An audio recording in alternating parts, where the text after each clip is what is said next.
Could you tell us a little bit more about your background of setting up Suara Indonesian dance in 2001? Yeah, so my mother is actually Acehnese heritage, and my father is Irish Australian. So I was born in Sydney and I grew up in Sydney. But my parents, they took us back to Indonesia to learn language and culture, and also just all about Indonesia. They didn't want me to lose that. They were very, very passionate about that. And so I grew up learning about Indonesian culture and loving Indonesian culture. And my mum, from a very young age, she always said to me, you need to learn Acehnese dance. Acehnese dance is the best out of all of them. And I said, oh yeah, I'd love to, but we just didn't have a chance to. We go back to Jakarta because my family all lives in Jakarta, even though we're Acehnese, but in Jakarta. So we would go back a lot, and for Lebaran and for special weddings, special events, and my aunties would always make me dance at all of these events. So I loved learning about traditional dance from a very young age. I went to school in Sydney, and then I went to university also in Sydney at UNSW. I did international studies and also continued with Indonesian language. And through that university, I was able to go on exchange to Indonesia, and I learned traditional dances in Indonesia at the Institute of Seni in Yogyakarta, so the Arts Institute in Yogyakarta, and I learned lots and lots of traditional dances there, and I learnt what they said was Saman, so it was Acehnese dance, and I came back and I said, Mum, you know, I've learnt this Acehnese dances. She's like, oh yeah, they're a bit different to what I learnt, you know, when because she was a dancer as well, and she learnt from a Sanggar, from an Acehnese community in Jakarta. And then we've always had a big connection with Aceh, even though I'd never been there. My grandfather's very, very Acehnese, so he said, you know, everyone has to get married the Acehnese way and do things the Acehnese way. So even though it was somewhere, in the north of Sumatra, I had never been there, so I just had a connection of just through my family. Then after the tsunami happened, I didn't have any money. I said, the only thing we can do, we have no money in our pockets, the only thing we can give right now is through dance. So the day after I got my troupe together, and we just busked. We busked like for a whole week, and we raised a lot of money, and we gave it to the Acehnese community, and then we sent it to Aceh through different organizations. And I said, you know, I really need to go there. So it was 2006. I was on another government scholarship, and I was meant to be in Solo, but then there was an earthquake in Yogyakarta, so I helped out in that area again. And then I went to Aceh. And I really wanted to pursue my dreams in trying to learn more about my cultural heritage and more about Acehnese dance. And that's where I met Murtala and Kaka and Pendi and this beautiful organization they made, which was Talo. And it was teaching dance as trauma healing for these kids everywhere. They were from orphanages, they were from schools affected by the tsunami, they were in areas affected by conflict. So I basically learnt the traditional styles of Acehnese dances through these kids. He would just say, okay, just sit there, and I'd sit at the end and just follow these kids, and they would teach me, and then I learnt the songs, and I just thought it was wonderful. And I continued my studies and came back to Australia eventually, and I was performing a lot, and I started my Suara Indonesia dance in about 2001, but it was more of a community dance group back then. And it was basically, because my mum had a radio program, Radio Suara Indonesia, and it was basically all the announcers, and we loved dancing, and so we just did it. But of course, over time, we got more professional, and there was more of a demand for me to teach. I was already an English teacher, so I started teaching English very young. I was 21 when I started teaching, so I taught in Indonesia and I taught in Australia, and so I was teaching dance. You know, the kids were getting it, and so the demand came from there, and I built my troupe up to be professional, and we were performing a lot. And slowly I was able to drop the English teaching and go from full-time teaching to just part-time dancing, and then go just full-time dancing because the demand was there. After a while, my husband and I, Murtala and I, got married, and we really set our touring from the year before. So every year we actually set our touring for the next year, and we tour around Australia to teach Indonesian dance and music, specializing in Acehnese dance.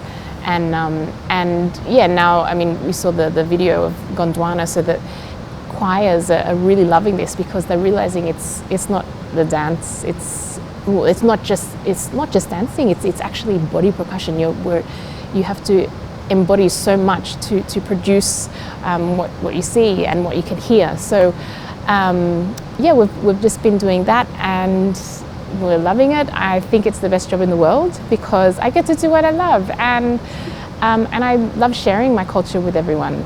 And so, even though I was born in Australia, but I don't completely feel Australian. I mean, I was born there.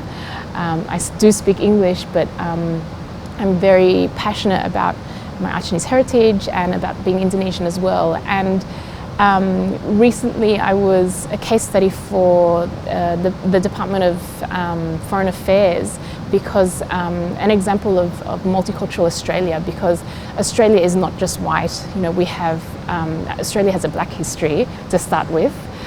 So the Indigenous people, the Aboriginal people and Torres Strait people of Australia, and also the people that came as migrants to Australia. And so it is not just a white Australia, but it's really important that people of different backgrounds also get presented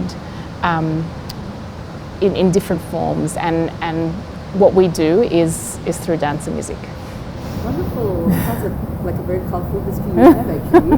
Now, I'm just personally curious, were you trained in the dance or musical form when you were younger? Like, did you learn dance or do instrument? So I learnt ballet, Okay. and I think I lasted about a term, and then I said I didn't like this, so I did running.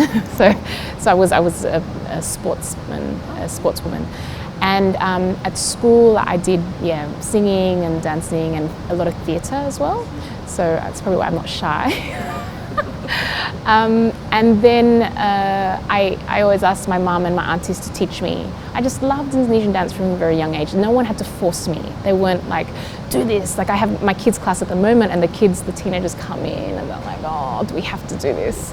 But I wasn't like that. I just really loved learning about Indonesian dance. I just thought it was so beautiful. All kinds, the Javanese, Balinese, Acehnese. That's why when I did my degree in international studies and I could go to Indonesia, I chose to go to the Institute of the Arts. Yeah. That's wonderful. Thank you.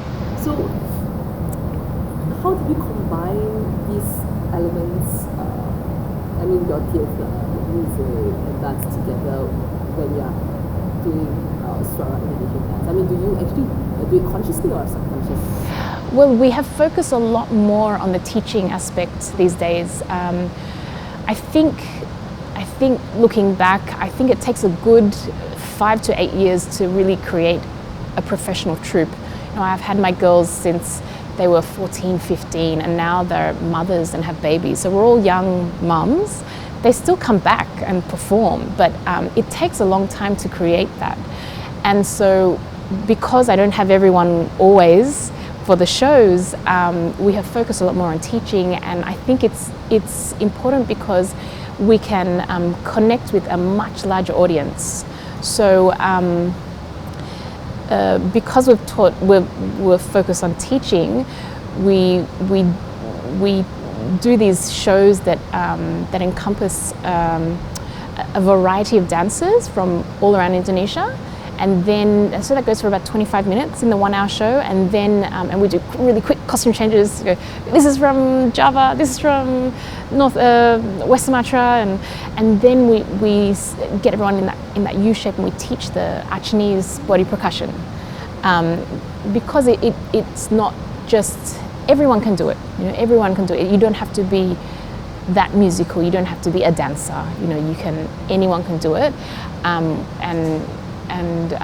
Then we go into some West Sumatran percussion with pants, so that's called randai. So that's a form of traditional theatre, but we do the dance element of it.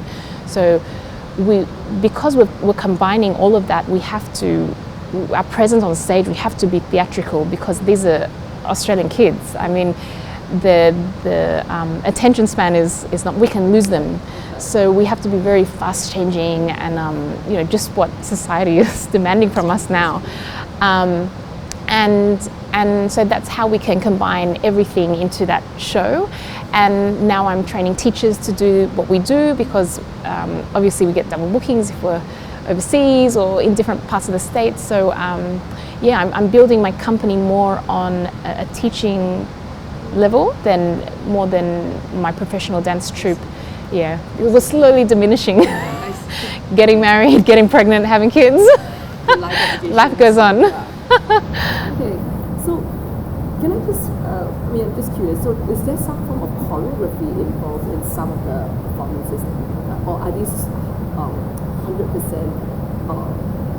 authentic in that sense? So I talked about going from rural to urban. So basically, it did start in the villages and in kind of religious spaces.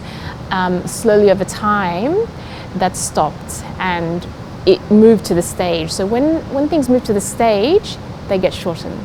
Yeah, so they're not going all night like what Bang Murtala was talking about. They're not going from Isha to Fajar anymore. They're going to the stage, and there's lights and there's costumes, and they're getting shorter and shorter. So we have had to deal with that demand as well. So in Australia, I get a time frame of 20 minutes. Show me Indonesia, 20 minutes. So we do that. It's sort of like a medley, but it's so that it's devastating that we have to shorten the dances. But in another sense, it gives the audience a taste of Indonesia in that very short period of time. This is what Bali looks like. This is what Java looks like. This is from Aceh. So to have that taste, it gets people to open their eyes and want to find out more. So I think that's important. If we don't have questions, then the interest goes down. But when you have a little bit of a taste, then the interest is up, and we can answer questions, or they will research themselves, for example. So that's why we do focus a lot more on Acehnese dance and music, but we do other dances from around Indonesia as well. Thank you very much. It's just a bit of a curious thing from my end, actually. Yeah. So, in the province of Aceh and Sumatra, it's celebrated for all the lively performances, bringing together poetry, movement, and music. And what are some of the compositional elements that are unique to Acehnese body percussion and vocalization? So it's a bit more now on the music. Okay, so what's really unique is the formation. So it's always in a line. It's very close to one another, and we always perform together with the philosophy that we perform with one soul. And then in the workshop, I talked about the three main kind of characteristics of Acehnese body percussion. We do one together, so in unison. So there's a movement we sing and we do that in unison. And then there's an odd and even. So they're doing the same thing, but all at different times. So it's looking like this. And then the pattern of the 1, 2, 3, 1, 2, 3. So all of these are doing the same thing again, but all at different times. So that pattern is very clear. So it's very unique to Aceh. And in terms of the songs, so the songs are stories of the friends of the Prophet Muhammad, and Islamic stories, advice for the community. It's also talking about the surrounding environment, and then there are other songs that are secular. So I believe that those songs are based on pre-Islamic Hindu Buddhist and animism that was in Aceh before Islam came. So those songs are still there, and no one knows the meaning. So they could be based on old mantras, for example, because they're going on, they repeat, but they are still in the dances and in the songs, and still performed, still practiced today. So do you know if there are any of the poetry, the songs, are they newly created or newly written in a sense? if you've heard of any Written. current, rather than using from old text and poetry. Are there cases where they use modern text? So Murtala was talking about if the anak syair, so the two singers on the side, they're able to improvise. So if they went to a wedding and they performed at a wedding, they'd sing the song, "Oh, the bride and groom looks lovely today," for example, and they would put that in the text. So there's permission to do that. You can do that.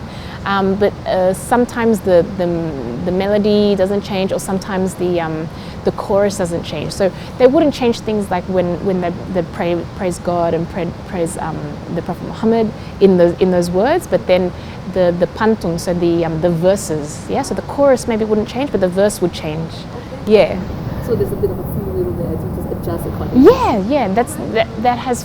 It's very flexible. Okay, Yeah. thank you. So what cultural message do you want to share through your dance practice, and in what way is that important to you? What cultural message? Oh, so many. I mean, we live in a really confused world at the moment. Everywhere, even in Australia and especially America. Asia, we're okay because I think it's part of our culture to be more accepting of multiculturalism. So and I think that by sharing our dance and our music, it's important that other people can learn and be open to different cultures. So yeah, I think it's way up there on my intentions, and that's what we do. We practice that, and I wouldn't want anything less.